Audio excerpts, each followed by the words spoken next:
My name is Jim Knight, and I'm thrilled that today I get to speak with Zaretta Hammond and have this conversation. Zaretta, as I'm sure many of you know, is a former high school and community college writing instructor, and she's probably best known for culturally responsive teaching in the brain, promoting authentic engagement and rigor for culturally and linguistically diverse students.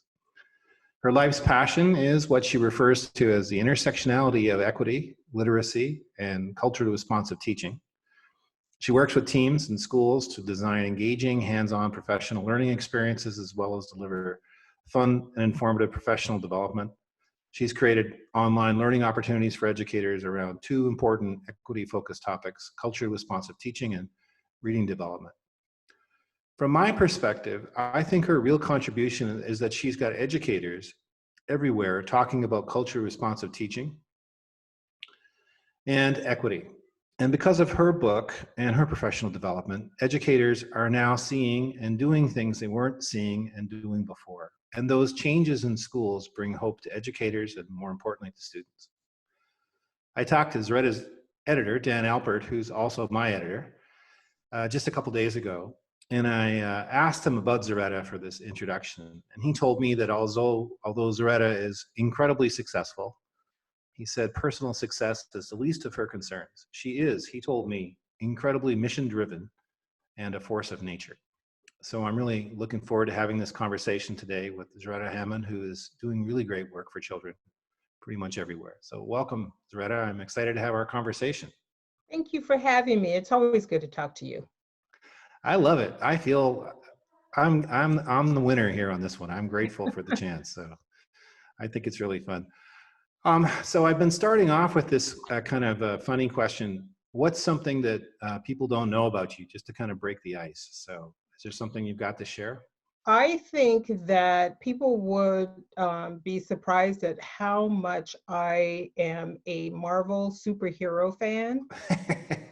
Really, like Die Hard, to the point where I watch the movies over and over again, and my husband gets irritated because I start to recite dialogue. And I'm a big movie fan, and I've been that way since like 10. You know, give me a dark theater, interesting movies across genres, but superhero fare is my favorite. So any particular heroes that really are, we should have done this on Superhero Day, which was like 2 days ago. So any particular heroes that stand out? You know, Wakanda Forever, Black Panther's right up there. Captain America, you know, the world's greatest hero, right? I love the Avengers, the whole pantheon of Avengers, right? Each one has their special thing and how they come together. But something about the action with the character, with the comic element, I love it.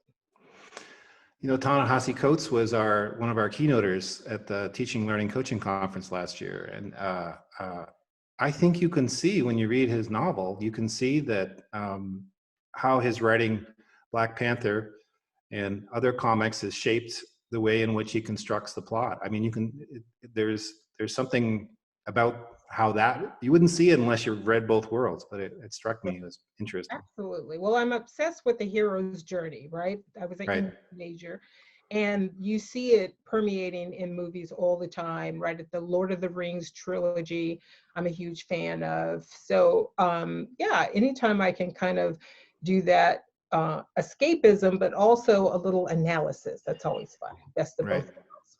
Yeah, well, Black Panther's intellectually stimulating, even in the midst of good guys and bad guys fighting it out. Right.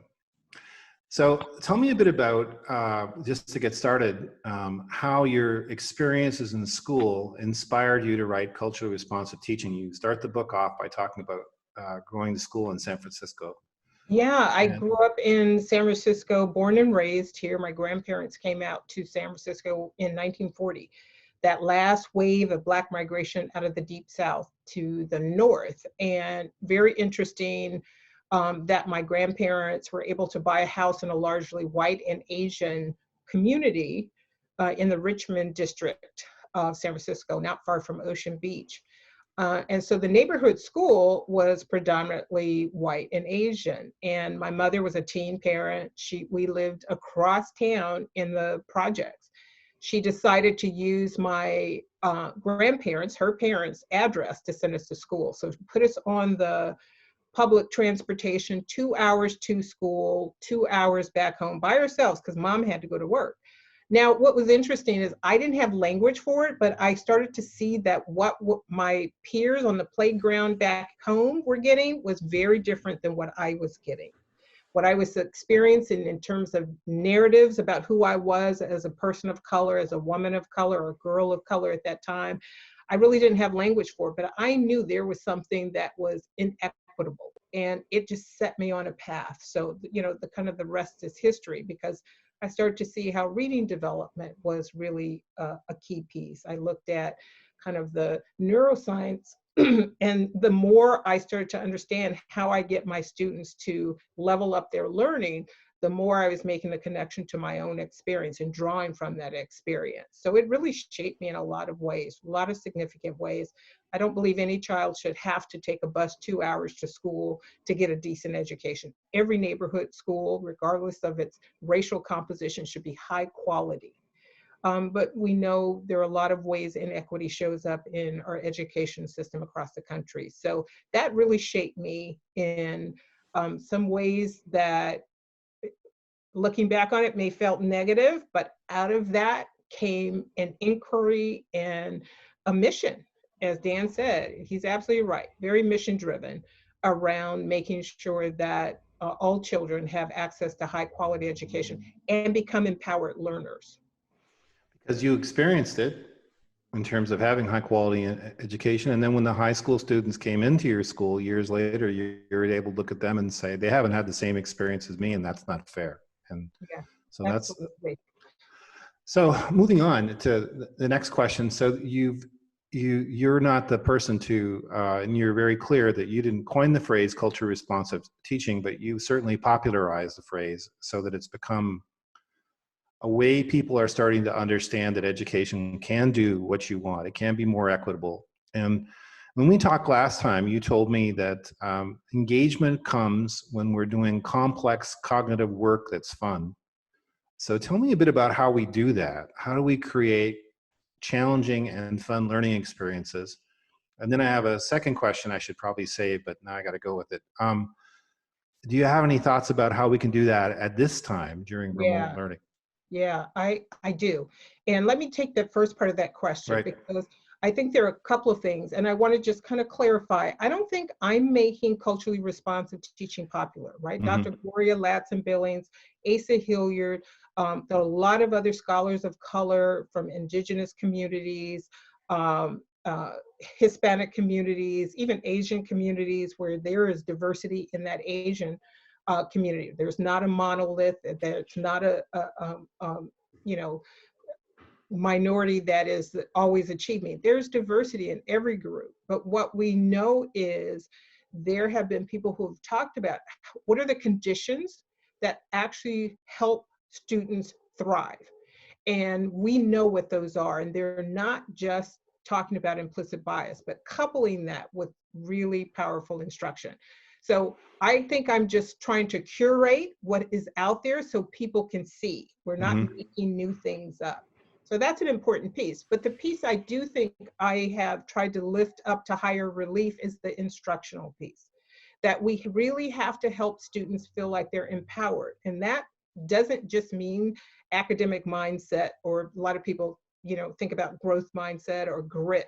Well, a lot of our students that come from inner cities or low income or immigrant families have a lot of grit. They've got like double grit and resilience. And part of that is we don't leverage it. We don't respect it, in the sense that if they come in a different way, we don't recognize their assets or their genius or their capacity. So getting kids to do complex work is not a matter of just kind of telling them they need to get a different mindset or trying to get to them to be motivated or engaged, quote unquote.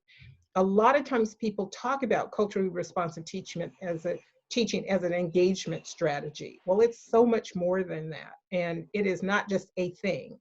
So how do we get complex work to feel fun? This is where I think the neuroscience is so exciting. the idea of dopamine in our brain, it's the stickiest thing. When it happens, when it's released in our brains, next to us doing really, really hard stuff, that we want to do more hard things, right? So getting kids to do complex work so it feels like fun is getting that brain to release that dopamine. So this is where teachers have to know more about the science of learning and how that plays out in pedagogy versus just some kind of canned engagement strategies. So this Right. is about complex thinking and really productive struggle in fun ways. You know, kids will sit for hours playing video games. That's productive struggle. And the reason they'll sit for hours is they're getting a dopamine hit to try and progress. So the progress principle becomes a really key thing. It has to be coupled with showing kids that they're getting better. Competence precedes confidence. Hmm. Yes, I remember a child I knew pretty well who had a diagnosed learning disability. Basically, the school was saying he's not really capable of learning. Well, he mastered some video game over the Christmas holidays, and he was able to teach his high school cousins how to play it, and he knew the thing inside out. But he was told he wasn't a very good learner. Well, how did he learn that in 3 days if he's such a terrible learner? And that progress principle, that idea of just continuous improvement and growth, that's a powerful part of it. So that I want to go there in terms of, well, what does this have to do with distance learning, right? How Mm-hmm. can it be relevant? So what we're trying to do during kind of remote learning, right, distance teaching, is Mm-hmm. this very thing. We're trying to help students actually engage in improvement, right? Rather than, here, I need you to learn new content. Why not help them consolidate, make connections, deepen the content you've already taught them, strengthen their learning to learn skills? This is a great time for that. And using formative assessment where they get to see, oh, week 1, I didn't know how to do that. Week 2, I can do it better. Week 3, oh, look at me. So that progress principle is really a key piece to helping kids do complex work. I think this provides kids an opportunity to go deeper on things that they might not have had if they were trying to hit every standard and every lesson all the time. So if they have a real passion for sharks, they can go deep into learning about sharks. And then as they develop their competence, that's going to build the confidence, you know. So this is, to me, where coaches can support teachers as they're thinking about what's the plan, what should go in that packet. So rather than just new stuff or worksheets, we should be thinking about helping teachers really start to create kind of the thinking routines, right? How do we start to think about it? What are the connections between this thing you learned last week and this thing? So making those connections so kids talk about it, or what I call chew on the content. So Mm-hmm. coaches can be really supportive of teachers to help them have that other eye on that planning to say, where am I asking kids to chew on the content? Am I asking them to make connections? Are they actually engaged in some kind of productive struggle, taking things apart, putting them back together? So being able to see that as kind of a common thread versus, here's a new unit, we just need to get kids through the unit. So we just have to dial it back. But coaches are in a unique position to be able to support teachers and to show them that there is science in that kind of dialing back. We're not lowering our expectation.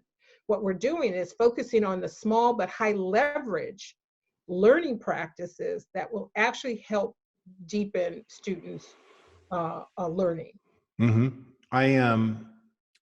I've been struck by how important coaches are right now. And I think at first, everything seemed to come down around March 13th, 12th, around about then. And at first, a lot of coaches were like, what the heck am I going to do? And now they're running off their feet because people are like, how do I help me figure this out? It seems like the coaches have shown right now just how important they are to professional learning in schools. Well, I always think instructional coaches are the linchpin because they are the ones that are going to help teachers kind of expand their capacity. They need to be shoulder to shoulder and able to guide. So I think what's least helpful is just to say, oh, let's make everything culturally responsive, because that blanket term means nothing. But when we understand as instructional coaches, how do I help the student chew on the content? How am I leveraging their funds of knowledge? How do I help the teacher get that information? When we break the idea of culturally responsive into the parts of the Ready for Rigor frame, learning partnerships, information processing, building a community of learners, awareness of how to use culture as both an affective lens, the social emotional aspect of that, but also the cognition aspect, right? It's the schema. How do we deepen background knowledge, leveraging that? Then the coach is able to see where teachers need more support, where they already have some skills, and that you can augment that. So as you say in coaching, where's the strategic knowledge coming in? So coaching is not just asking them more questions, but it's bringing this strategic knowledge. And sometimes it's in that kind of planning question. Where is the chewing here? How do we build on students' interest? How is that leveraging their funds of knowledge? These can be questions that the coach helps the teacher go through every time they're planning together a set of activities or a packet to send home for distance learning. Could you say a bit more about the progress principle, what that is and why it's important? I think this is so cool, right? I fell into neuroscience trying to figure out how to help my community college students become better writers. They showed up with low confidence in their capacity as learners, period. Lots of tears. And I started to realize that I needed to better understand kind of what was going on in their brains. And one of the things I discovered is our brains have this thing called the progress principle, meaning when we know we're getting better at something, we lean into it more. We'll stick with it more. We'll put the effort into it more. This is why it's kind of backwards to think that students will actually be engaged or motivated just because of some academic mindset. Again, my mantra is always competence precedes confidence. The more students can build their competence, I can do that, and can see they can do it, they will hang in there. So the way in which this is why we wear Fitbits, right? And pedometers and, chart how much, we do it all the time.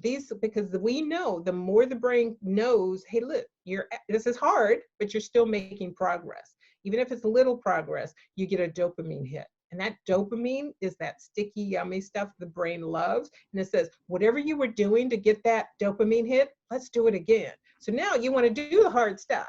So I think being able to understand that part of neuroscience as a design principle, where will I help them? This is what Vygotsky talks about in the zone of proximal development, right? Connecting kind of this stuff we learn in ed school with that's actually on the ground, what we need to make sure is happening, but in ways that still leverages students' funds of knowledge, right? What they bring as assets, what they know, or what their interests are. It's the same thing Csikszentmihalyi says in his book Flow, that the really engaging part is the thing that's just a little bit more challenging than your skill level, just a tiny bit. The sweet spot for learning is just a little bit above your skill level. If it's way above it, you freak out. And if it's way below it, you're bored. So, and then go ahead. Okay. See, I get well, as your skills develop, you need more increasingly challenging material to keep you in that sweet spot. Absolutely. And it's like weightlifting, right? Or running a marathon, right? Absolutely. Or so I've heard, running a marathon. But the idea that you don't just I'm going to sign up for the 26-mile marathon and go sit on the couch at the marathon. That the way that you build lung capacity is a little, but you got to go a little further each time, right? Okay, I can make it 5 miles, but now I got to stretch myself. And that 6 miles is going to feel like you're dying. But over a few weeks, it's going to feel like you can do it in a breeze, to the point where you build this capacity. That's what I mean by competence. How are you building the student's capacity to do more work? So the question for instructional coaches to hold as they support teachers is for them to look at the unit and say, who's carrying the cognitive load? Because when we were in school, in classrooms, too often the teachers were carrying too much of the cognitive load. We were over scaffolding. Now what's happening, because there's no opportunity for us to over scaffold, we're a little worried. Like, well, the student won't do it. The brain is a natural learning machine. So when it goes back to seed, so to speak, right? When it goes back into the wild, it will continue to learn. What Right. we need to do during distance learning is leveraging that natural way in which it wants to learn. But it will seek it out in terms of interest. And if you can couple new things where you can start to extend that, then it becomes a really interesting endeavor for the student. Particularly the older the student is, the more you're going to need to do that. Young kids are more compliant, right? Do the packet because the teacher says you do it. But by the time we get to 4th, 5th grade, it's kind of iffy. So you have a lot of teachers, a lot of folks who are worried that there's not 100% participation in distance learning. But if you can tap that dopamine, they're going to participate, not because you said so, but because this is intellectually interesting. You have to be able to ignite that intellectual curiosity. So that's another design principle. Where is the intellectual curiosity ignited? When you talk with the people, sometimes they'll say that you have to encourage people and you have to say nice things and praise students so they succeed. But what I've seen is what builds confidence is success. Yes. And when kids are getting what you're calling that dopamine hit, when they're seeing progress and they're moving forward, kids who people have written off, who said that kid can't learn, will go, look at how I'm doing here. And they're way more interested in the learning than people realize, but they give up if it's too challenging or it's too boring. They need to be in that sweet spot.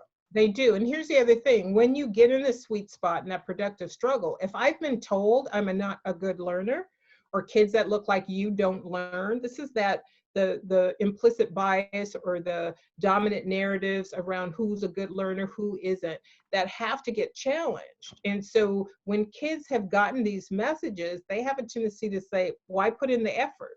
Because now I start to believe these messages. So you have to also help in the midst of trying, in the midst of stretching, in the midst of that, you have to help the student rewrite that internal self-talk.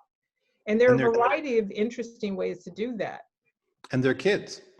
So they don't have a fully developed narrative about who they are. And I mean, it's hard enough as an adult to have a really productive, positive narrative about your life. You add to that if you're getting societal messages that narratives around racial difference. So we have those that, for example, African Americans aren't as intelligent as white people. Now, most people would not say that out loud, but the reality is it's implied.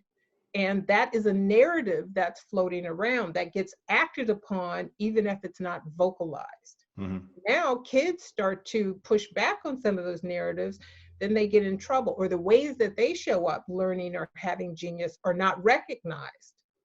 So therefore now, again, they're being told they're not good learners. So again, when people want to talk about culturally responsive teaching, you have to think kind of like a zipper, two pieces go together. You have to be able to have counter narratives and see where there are dominant narratives that are impacting how you are actually treating students. Because there's a way that you can be a paternalistic sentimentalist, right? And dumbing down, like, oh, poor baby, or, oh, they come from a poor home, you're totally overlooking the assets that those families have.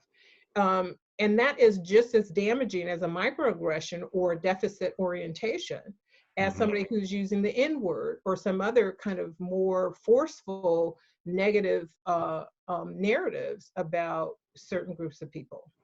So let's say there are people listening now, and they're saying, I don't know what my bias is, but I think I agree that implicit bias is real. What can they do to become more aware of their bias? How can we become conscious of the ways in which we limit other people because of biases we're not even conscious of? So I think the question has to be flipped.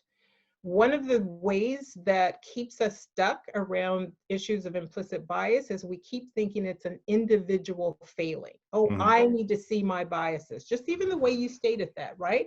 It sounds right. Like, I need to be aware of my blind spots. But the reason you individually as a white man have blind spots is because there has been set up a system of white supremacy and who's on top, who's on bottom, that's being sold as this is the way it is. Mm-hmm. And so we get socialized into these racial narratives. So the first thing you have to do is learn the racial narratives of our country. We are a country born of apartheid. But a lot of people don't understand that our racial history. So before you can start to look at your own biases, you actually have to learn the racial literacy history. You have to actually build up your racial literacy. Some people don't have the emotional stamina yet because they don't want to believe that it's this inequitable. This is the work around white fragility you have to do.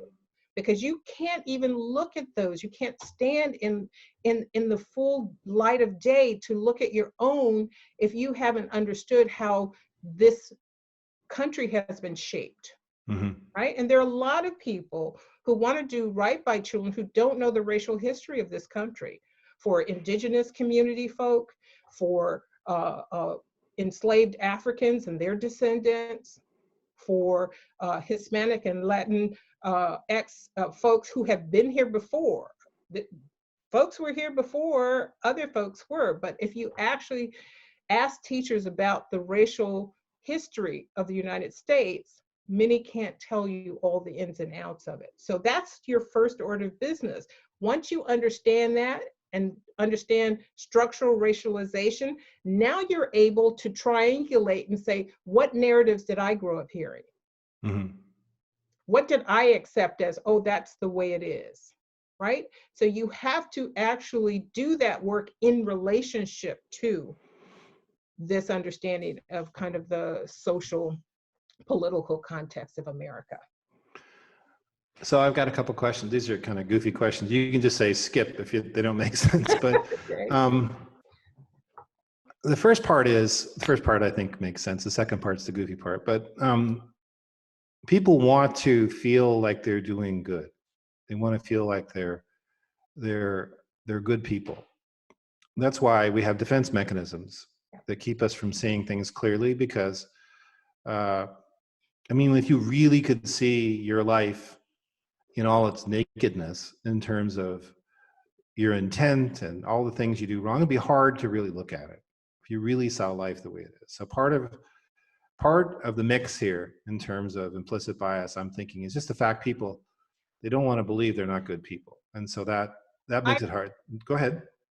Okay, I'm gonna let you finish because let's go there. Let's hear your part because I'll save my goofy part for later. And this is what I love about our conversations, Jim, right? We always find a way to have these conversations. I think that what you're saying is very limited because it's still in very individualistic cultural orientation. It's about the individual. I'm a good person. Right. But you still first have to acknowledge the way society has tried to sort people. That are outcomes for people moving through the school system and moving through life is structured to have racialized outcomes. So I can't even start to say I'm a good person until I understand that history. So this is where I think we could have a whole longer conversation as to, are white people ready to build their racial literacy? Do they really understand that? And this is not just having a social justice platform. This is like, I really understand how this works. This is not about hating white people or just looking at white privilege and giving yourself a guilt trip around white privilege. This is just understanding how the system was set up. Then you can look at yourself and do that work. But, the place where we would just have to, kind of put our pause on is, I don't think you can do that work of even reflection around a good person until you can understand the depths of the racial literacy you need to have. And this is why it's not always a black-white conversation, right? Because the reality is most Black people, most people of color, Black and brown people already have that depth of racial literacy. And a lot of white people are like, oh, I'm just learning about this. So being able to really understand how that works becomes really critical. So yeah, I think we'll put a pause on that. We Well, won't go down a rabbit hole, brother. no, but that's good. That's good. That's, you know, it's funny. Growing up in Canada and then moving to the States, I moved here in 1993. It's Canada has terrible history, I think, in terms of treatment of Aboriginal cultures, and it's by no means perfect, but it's different. So I remember just driving across the border and listening to the radio. There was so much conversation about race, and I thought, man, in Canada, people are just people. You know, it wasn't, everything seemed different here. And what you're making me think is it has a lot to do with the history, you know, and I'm not Well, trying to say Canada is perfect, because it's not, but it feels different there, you know. we won't put a pause on it, Jim. Because, Okay. brother, we don't want to go down that rabbit All hole. right. Okay. We can actually dig into that too. Listen, Truth and Reconciliation, read what Indigenous people are saying about their treatment in Canada. Mm-hmm. Trauma, genocide, it is happened, still going on. Right. So this idea of how we whitewash, pun intended, Uh-huh. history is part of the first piece that white educators, instructional coaches, teacher leaders need to do. This is not, we need to go and just have kind of some kind of courageous conversation or encounter group. I need to go get my biases. You first need to understand your history, because Mm-hmm. people aren't making things up as to Mm-hmm. why they are outcomes, but the outcomes are as they are, the achievement gaps are as they are. But here's the thing that's happening. We're blaming parents and kids. It's the So same thing with disability, though. but here's We the blame the thing. kids for the disability when the problem is probably the instruction they're getting. Absolutely. But we're talking about culturally responsive teaching. I'm not Mm-hmm. minimizing Yeah. disability.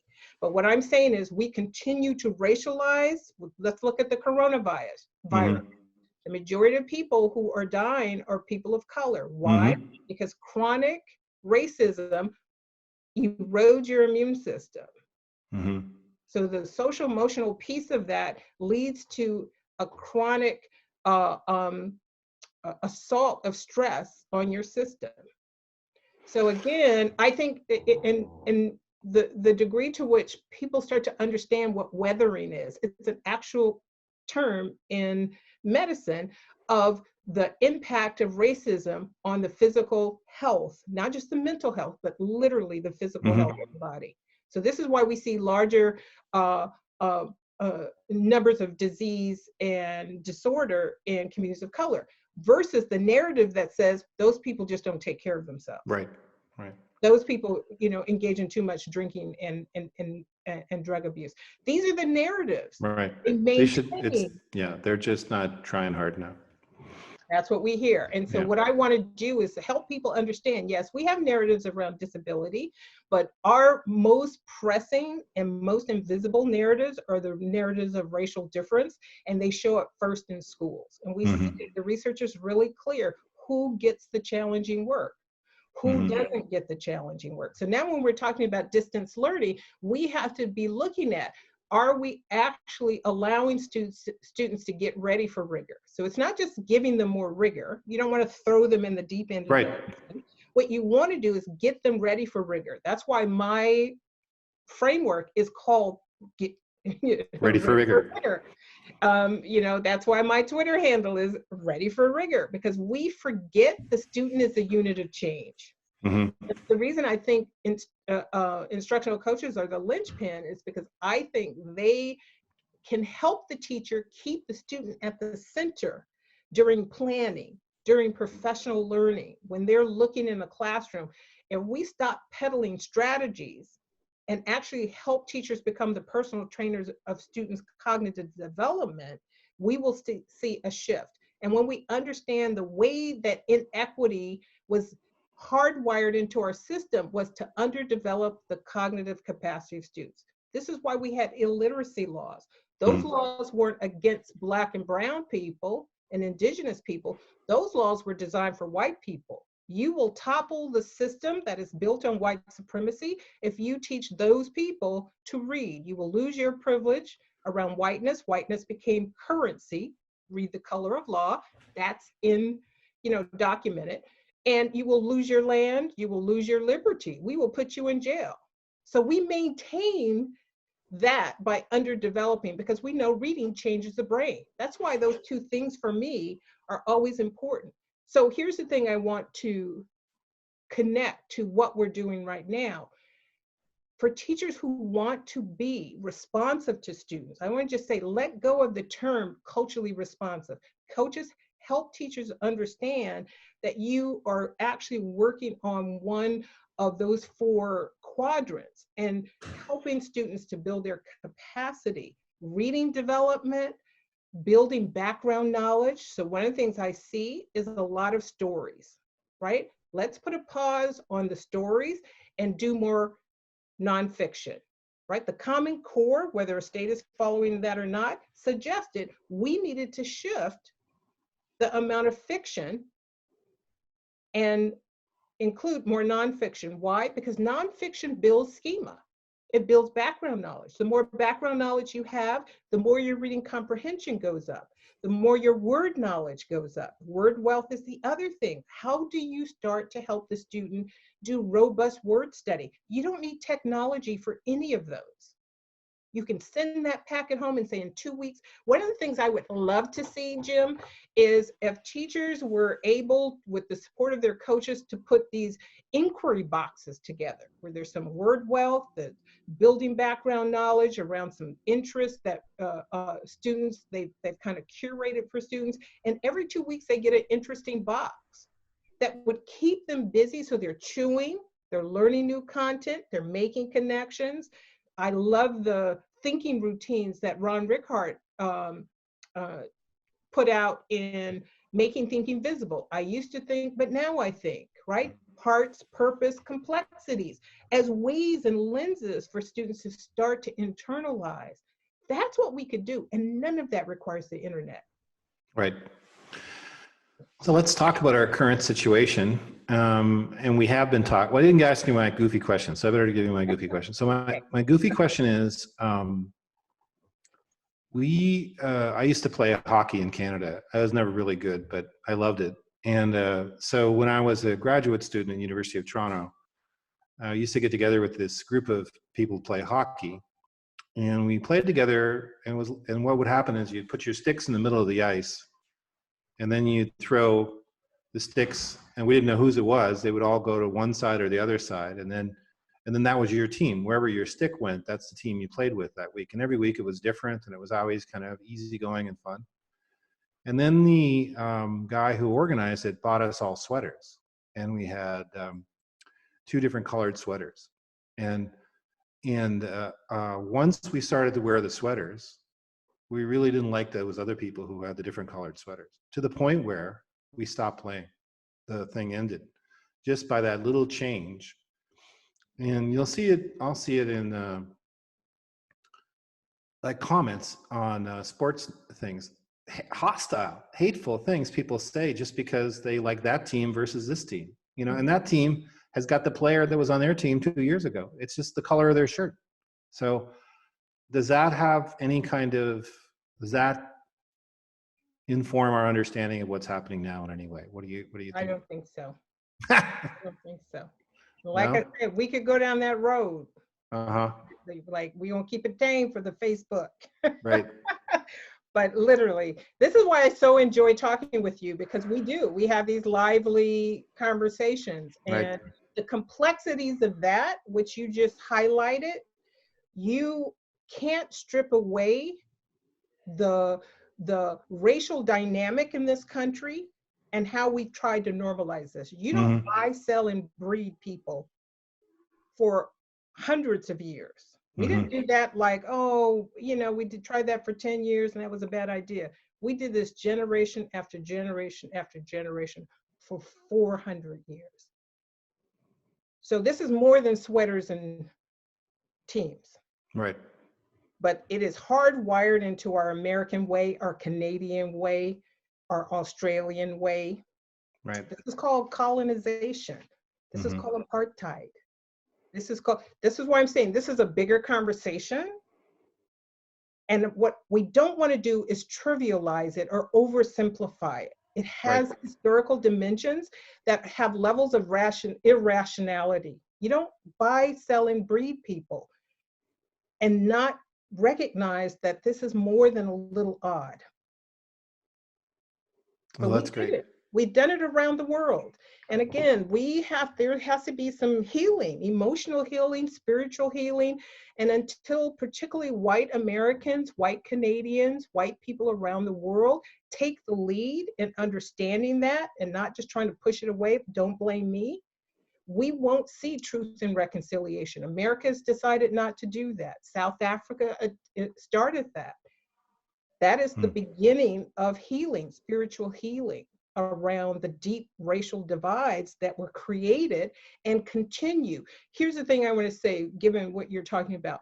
Let's talk about the racial narratives of the narratives of racial difference. One of the narratives is people of African descent, Black people, are criminals. So we saw this recently played out. Again, people don't say that to each other, but how white people are socialized. Young man jogging through a community, two people in a house came out and said, there's a Black man running in our community. He must have stolen something, and they shot him dead. This happened just the other day.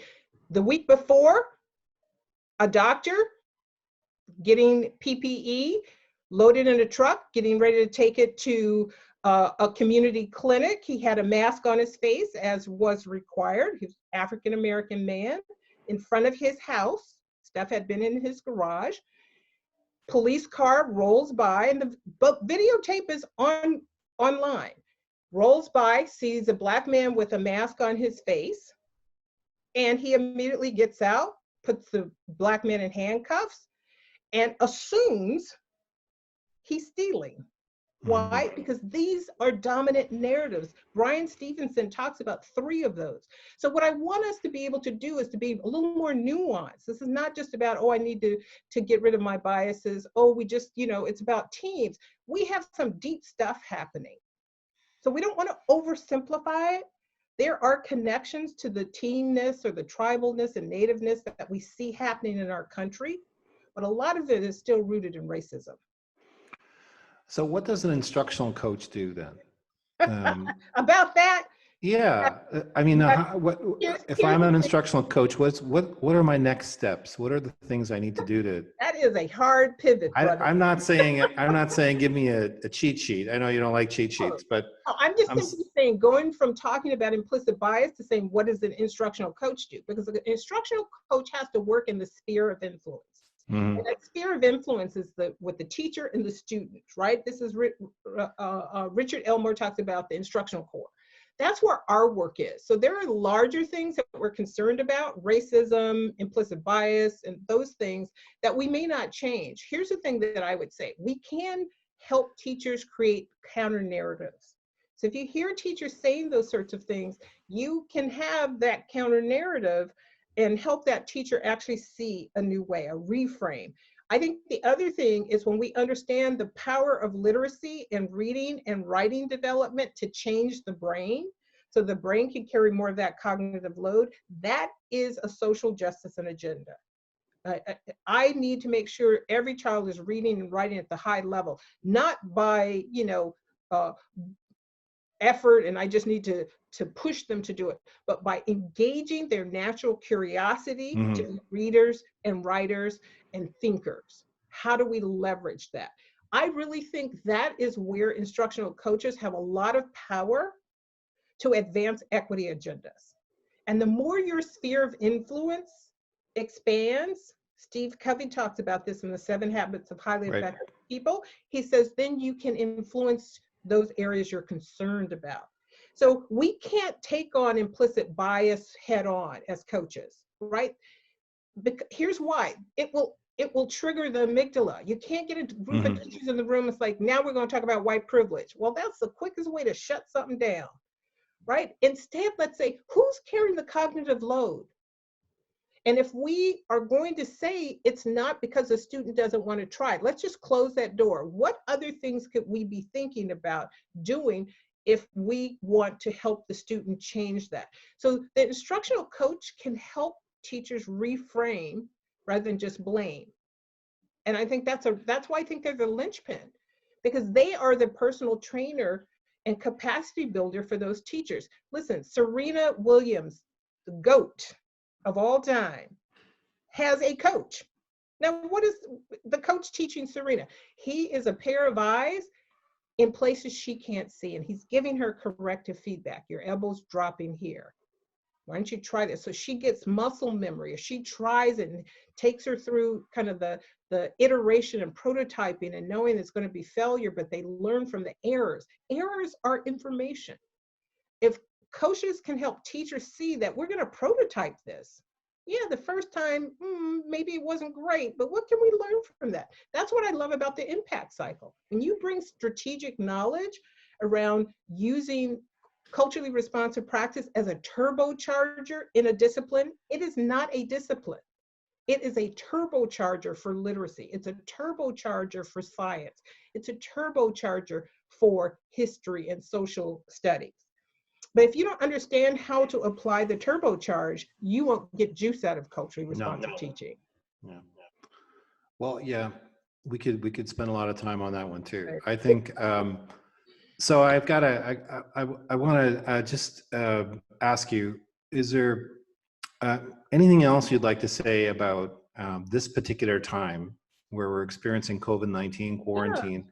Yeah. Any other insights or suggestions for educators you'd like to share? I think a couple of suggestions. I did a couple of webinars. One was parents as first teachers. Mm-hmm. And I think we need to remember that parents have been teachers.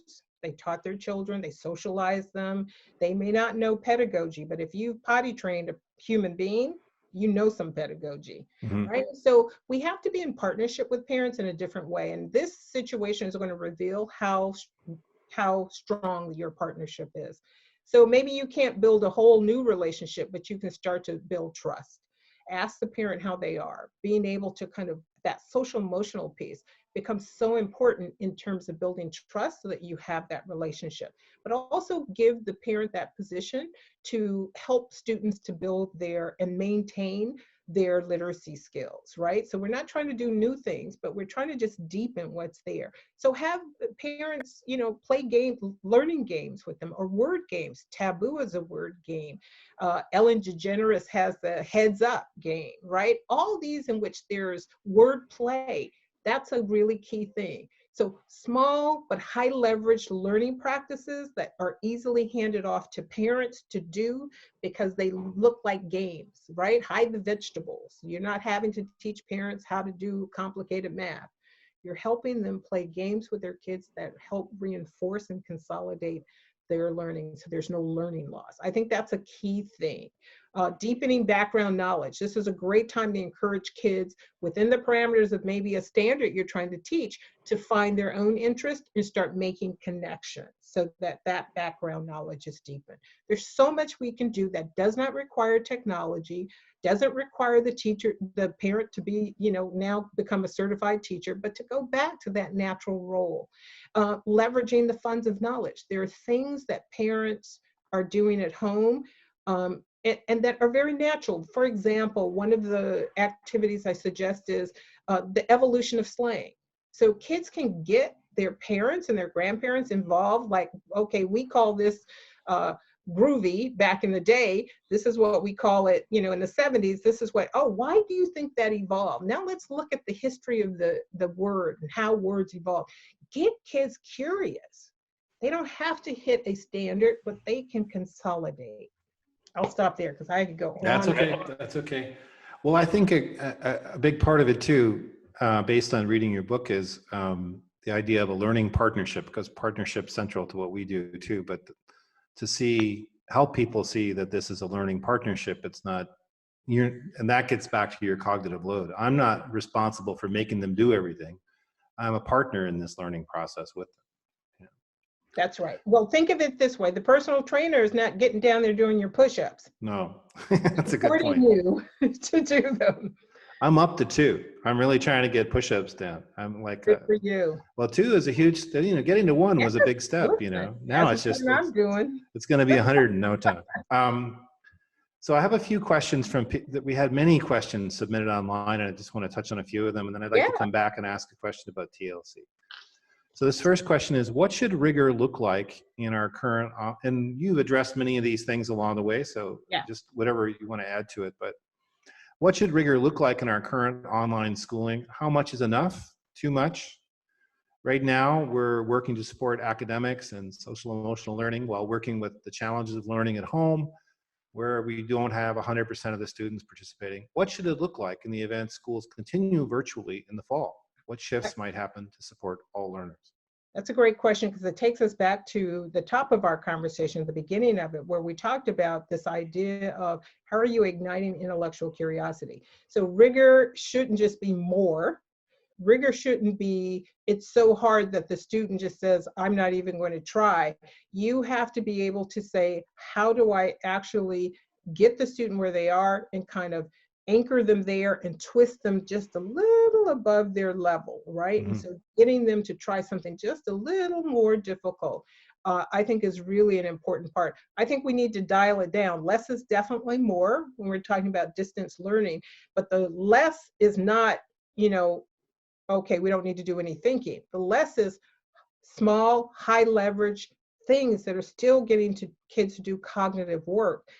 And they need to be doing that cognitive work in ways that don't look like school, right? And so that's what I would suggest. So the rigor is really about giving them more time for consolidation, hiding the vegetables, right? So putting it in there where they're taking things apart, putting it together. There's rigor there, but for the students, just like, oh, wow, I'm doing this fun thing that's kind of stretching me, but I like it. Well, and deep and motivated by their interests, and given that once you've got an interest that the child's got, if they can go deep into that, it's going to help them build that conceptual knowledge, build their confidence if they start to have mastery. So absolutely. Second question. As a teacher, I feel torn between reworking my weekly lessons to respond to what's going on around us and keeping things consistent from week to week so that my kids know what to expect. Which approach do you recommend in times of uncertainty? Consistency or redoing everything every week? I think it's a both and rather than an either or. So the piece that I think is consistent needs to be the social emotional on-ramp, right? Kids' brains respond to routine of some type. So that's going to reduce the stress. So if you're thinking you're responding, you're changing things up to be responsive is going to reduce the stress. It's actually going to have the opposite effect. It's going to produce more stress because now every week is different. So creating enough of a frame to help students know, oh, this is the stuff we're doing, but to also bookend it with the social emotional piece, right? So being able to have some way kids are coming together and still be a community of learners, having a manifesto or a creed, or even it could be a poem that they're all reading together at the start of that. It could be a moment of mindfulness together, right? How are you going to maintain those so that they are the bookend? They're the first few minutes when you start, they're the first few minutes when you end.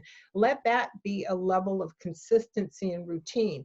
Now, what the lesson looks like should also be about how do I help the student progress so that they are continuing to grow intellectually. It may not be by new content, but it may be by consolidating what they already know. So I don't think we need to rework a lot of stuff. I think we need to kind of get the portion size right for kids. Right. Well, this gets to the next question that this person said. Do you think that the less is more philosophy with assigning work is appropriate right now for remote learning? And if so, how do you encourage equity with this idea so that all teachers are on board?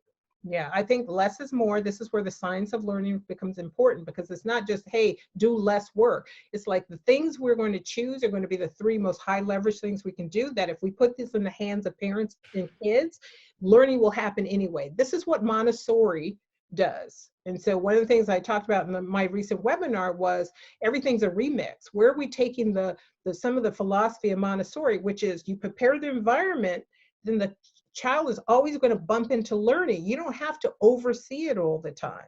So because kids aren't in your in your presence, we are worried that they're not going to be doing the thing, right? But the fact is their brain is a learning machine. So the less part is still high leverage.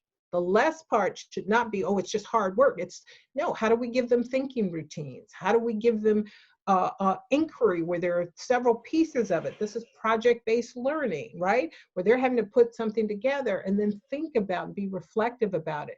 So that less should be really, really powerful. Not necessarily hard, but powerful. Yeah, and there's so many things there.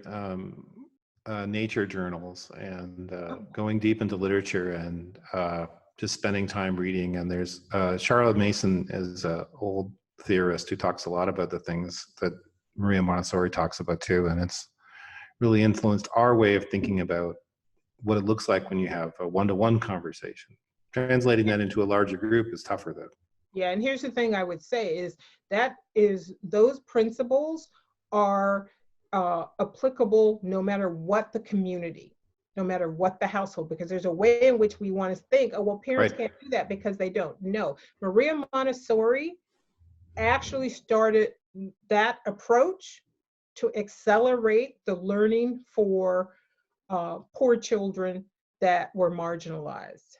So again, she showed whatever's in your environment can be an opportunity for learning, that parents and grandparents and community members have funds of knowledge that you can tap in. It could be that they are teaching you to crochet and that you're learning some math from crocheting. It could be that, right, there are ways in which, though, you have to know enough about who your kids are and who your families are. And this, it uncovers the fact that we don't know enough about that. Okay, I've got three more questions. Sure. So what's your favorite way to coach teachers around getting students to make their thinking visible? The primary thing is I really like the idea of thinking about cognitive routines. This is why I think the work out of Project Zero and the making thinking visible work is so powerful.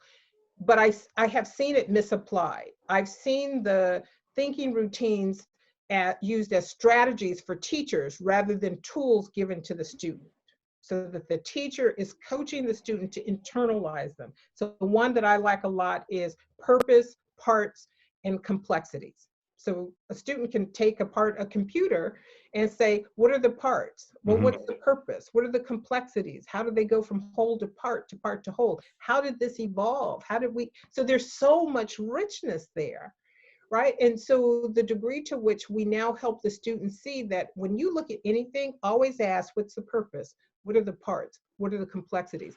But I see teachers almost hoarding the thinking routines, and they kind of, they're guiding kids through them to the point where the kid thinks, oh, that's just questions the teacher asked me, and doesn't see it as, this is a powerful, it's a tool, internalized mental algorithm I can use to help me level up my learning and go deeper with anything. Yes. Last question here, and then I have one more question. I'm an instructional coach, and I'm wanting to use your Ready for Rigor framework to provide professional learning and support teachers in goal setting. I understand the framework to be comprehensive and connected, but is it possible to tackle small components at a time? Or how would you recommend using the framework to support teachers' work? You've been answering that question all day, but we'll come back to it as a closing kind of question. Yeah, I think it's and this coach is got the right idea that people need to know the whole as kind of, these are interlocking parts. The parts, the purpose, and the complexities. That's right. But the reality is we can only work on one thing at a time. So the way that I support coaches is to help teachers think about what's the lead domino. Where will we start? So you can help a teacher look into the classroom and say, where do you have strengths, right? Where do you feel like, I really don't have good relationships with my students, or I have really good relationships, but that doesn't translate in me being able to help them kind of level up their learning, right? And so helping teachers start, and you say it a lot, right? Start with where their interest is, but help them anchor that in the larger frame. All these things eventually have to come together, but you get to start where your interest is. And now we have to fold those other things in over time, because naturally, I think they will take them. You don't just become culturally responsive overnight. You first have to be more responsive. You first have to say, how do I is this classroom intellectually safe? Right? Can I get kids to track their own progress? So these small components are the building blocks that over time, they create a synergetic effect. So think about what the lead domino is. Let the teacher pick that. But the idea is like, we have these 10 things. Where would you like to start? And this is that idea of choice, but it's not so open-ended that the teacher is picking something that they're already comfortable with, right? They're over here in left field when they really need to be over here. No, that's a really important part about that you're teaching me. You know, that it's not just like whatever it is. We have to have a limit on what the choices are. Absolutely. You've been taking me to school today, Zaretta. It's great. I'm better educated. I can't wait for our next conversation because it always happens like this. You push me every time, and and I need it. So I'm grateful. We are hoping that we'll have our teaching, learning, coaching conference. You're one of our keynoters, and we're pretty excited about we have a great lineup. And I've seen you present many times, so I'm thrilled you're going to come. Could you tell us a bit about what you're planning to talk about in the event that we're able to have the conference? Well, you know, I really want to talk about, and I'm working on my second book. I pushed it back a little bit, and I'm glad I did because it was supposed to come out this summer, but with everything going on, I think it'll be really better served when it comes out maybe later next year. But I think the topic is still relevant, and that's instructional equity. And how are we coaching for instructional equity? And I think it's even more powerful than getting caught up in culturally responsive, right? Because that, like, what is the culturally, and people think it's some exotic thing they do. But what I want us to return to is the conversation around instructional equity. How do I get the student to actually level up their cognition through their choice of learning moves, right? Error analysis, like, oh, you've taught me 5 strategies. I'm task analysis. These are the 2 I should do, and these are the ways I'm going to track my learning.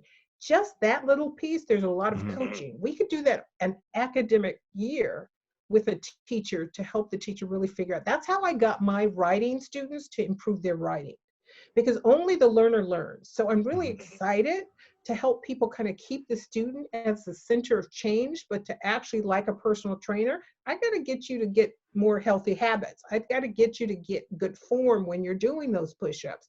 But I can't just tell you, get good form, right? That's some instruction, there's some guidance, there's some coaching.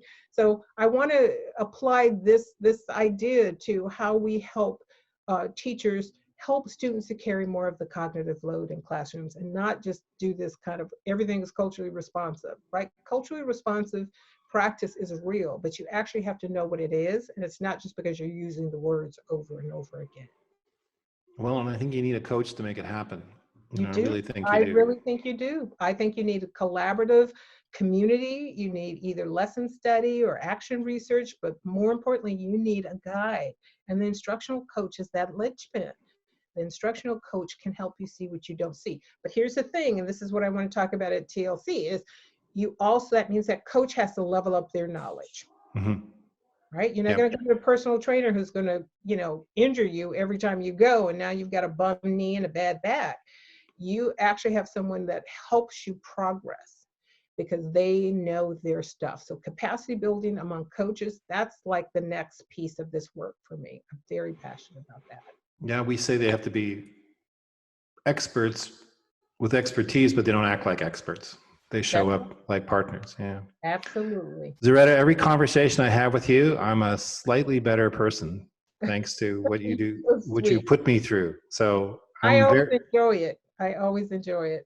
I'm grateful. You really are a force of nature, as Dan said, but you're a force for good too. And you're helping me be better at what I do. And now I have a long list of books I've got to read because of this. I look forward to our next conversation. Thank you so much. I'm really, really grateful. You're very welcome. Take care. Thank you. Bye.